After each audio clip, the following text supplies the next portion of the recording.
Okay, so if you don't have the documents to create a Stripe account, it doesn't mean you can't get a Stripe account. You can use people's documents to create Stripe accounts, and the only thing you need is a bank account. So we create a Stripe account for you, then you attach your own bank account.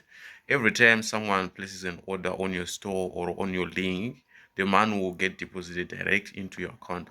And after the verification, after we create this Stripe account, it belongs to you 100%. We do not log into your account.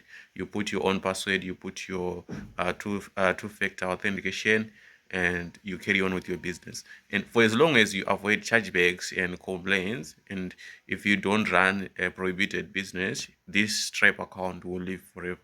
You will be able to process payments for your dropshipping store without any problem. So if you want a Stripe account and you don't have the documents, check the links in the description or in the comment section so you can get in touch. We will set you up for your Stripe account and you can start accepting payments right now.